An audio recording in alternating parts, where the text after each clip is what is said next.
తాకట్లో ఉన్న మీ బంగారం ఈ రోజు ఎంత ధర చేస్తుందో కొమ్మూరి గోల్డ్ వాళ్ళకి కాల్ చేస్తే ఫ్రీ గోల్డ్ కాస్ట్ చెక్ చేసి చెప్తారు.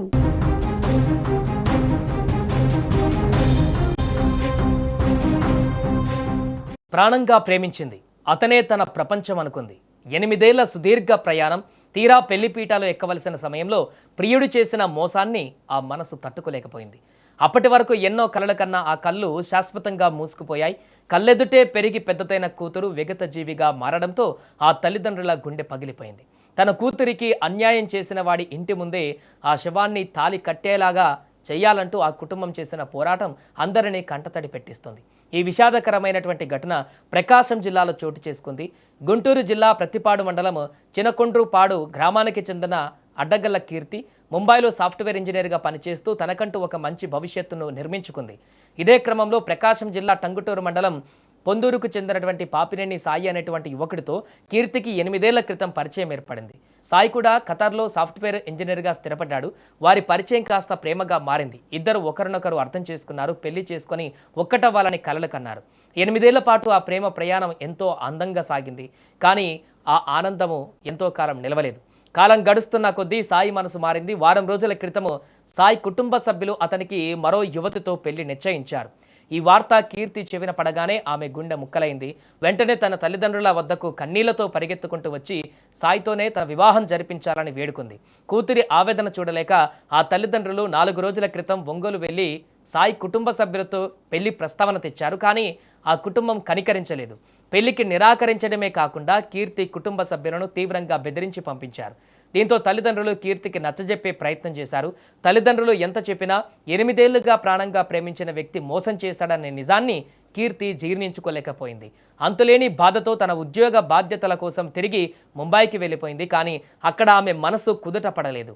ప్రియుడి చేతిలో మోసపోయారనే వేదన ఆమెను కుంగదీసింది. చివరికి ఈ నెల 14న తాను ఉంటున్న గదిలోనే ప్రాణాలు తీసుకుంది. అంతకుముందు తను మాట్లాడినటువంటి ఒక ఫోన్ కాల్ కూడా ఇప్పుడు వైరల్ అవుతుంది.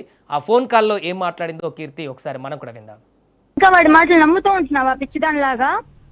చేసింది సరిపోదా మనకి? ఇంకా నువ్వు నమ్ముతూ ఉంటావా? చేసింది సరిపోదా నమ్ముతూ ఉంటావు? ఎందుకు ఎందుకు ఎందుకు ఎంత దారుణంగా ఇది చేశాడో తెలుసా? నన్ను నిన్నగాక మొన్న తీసుకెళ్లాడు బయటికి. ఏం చేశాడు అడుగు, చెప్తాడు. ఏం చేశాడు చెప్పేది ఏంది? నీతో మామూలుగానే సాయి, నువ్వు నా చావుకు కారణం మాత్రం నువ్వు, నీ ఫ్యామిలీయే, సరేనా? అది నువ్వు సాయి, నువ్వు నీ ఫ్యామిలీయే. చెప్పు. నువ్వు అసలు నాకు ఇంకొద్దు నీ బతుకు. బామ్మో, నువ్వు ఇంత ఏమన్నావు? నువ్వు ఓదార్చడానికి వచ్చావా? అప్పుడప్పుడు మేము బాధపడిద్ది కదా. చెప్పేది అప్పుడప్పుడు మేము బాధపడిద్ది కదా. మీ అన్నోళ్ళు వెళ్తారు కదా ఓదార్చడానికి. అలానే ఓదార్చొస్తారా నీలాగా? నువ్వు నాకు చేసినట్టే ఓదారుస్తారా మెన్నోళ్ళు కూడా? మిమ్మకి నాకు సమాధానం చెప్పు. నువ్వు నాకు సమాధానం చెప్పు, నేను చెప్తాను. అంటే అన్ని దాచుకొని నువ్వు చేసే మోసాలకి అన్ని సాయి ఒకటి నేను ఎక్కడున్నానో కూడా వాళ్ళు కనుక్కోలేరు. ఒకటి ఓకేనా?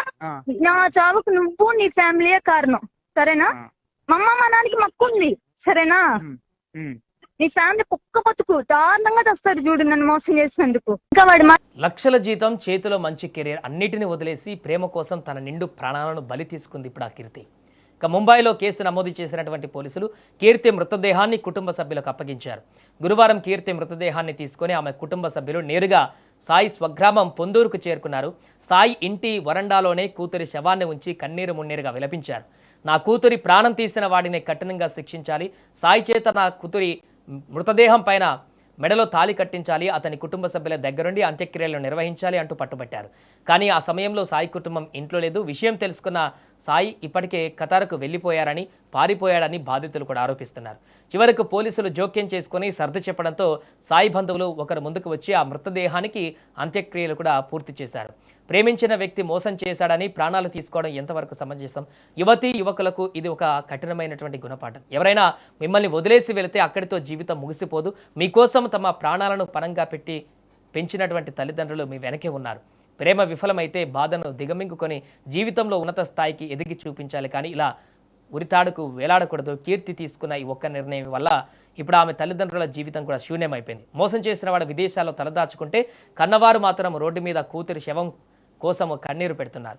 ప్రేమకు జీవితంలో స్థానం ఇవ్వండి, కానీ ప్రేమే జీవితం అనుకోకండి. కీర్తిలా మరో అమ్మాయికి జరగకూడదని కూడా మనం కోరుకుందాం. బీటెక్లో నుంచి ప్రేమించుకుంటున్నారని మాకైతే మన 4 సంవత్సరాల క్రితం తెలిసింది. పెద్దమ్మాయి పెళ్ళి 2 ఏళ్ళు అవుతుంది. అమ్మా ఇట్లా నేను మా అక్క చేత ఫోన్ చేపించింది మా వారికి. ఇట్లా ఒక అబ్బాయిని ప్రేమించిందంట అయ్యా, అబ్బాయి పెళ్లి చేసుకుంటానంటున్నాడు, ఇంట్లో వాళ్ళు ఫోర్స్ చేస్తున్నారంట అంటే నా పరిస్థితి ఇది వదిన అంటే ఆ అబ్బాయికి ఈ అమ్మాయి ముందుగానే చెప్పిందంట, మా చెల్లెల పరిస్థితి అయ్యా, పెళ్లి చేసింది, ఇల్లు కొనుక్కుంది, ఇల్లు బాగు చేసుకుని కూతురికి పెళ్లి చేసింది, వాళ్ళ దగ్గర డబ్బులు అయితే లేవంటే నాకు పెళ్లి చేసి పంపిండండి, నాకేమొద్దు అని చెప్పాడండి. సరేనండి అని చెప్పి అంటే రంగా ఇట్లా అంటున్నారయ్యా, మరి ఏంటంటే సరే అబ్బాయికి నా నెంబర్ ఇవ్వు మాట్లాడతాడని ఇచ్చింది మా అక్క. మా వారి అబ్బాయికి ఇస్తే అబ్బాయి ఫోన్ చేశాడు.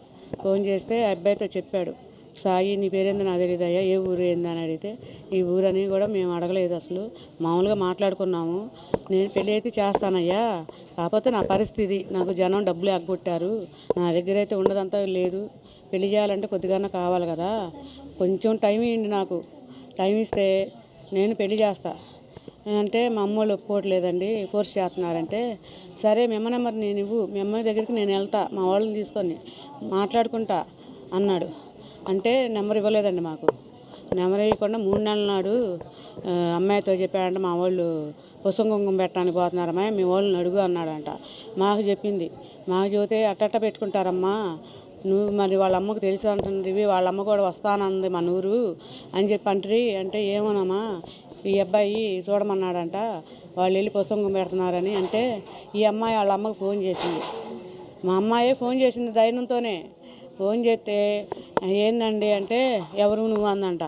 నేను కీర్తినండి అని అంటే ఎందుకు నాకు ఫోన్ చేసా, మా అబ్బాయితో మాట్లాడలేదుగా నువ్వు, అసలు నువ్వెవరికి ఫోన్ చేయడానికి, నాకు మీతో మాకు సంబంధం లేదు, మీ కులం ఏంది అని అందంట. కులాలు మీ కులం కన్నా మా కులం పెద్దనండి, అంత దూరం తీసుకురాబాకండి, నేను ఎన్నాళ్ళ నుంచి ప్రేమిస్తుంది మీకు తెలుసు, ఇంత అన్యాయం చేయకూడదని. ఆ అమ్మాయి ఇంకా ఏదో అంది, మనకైతే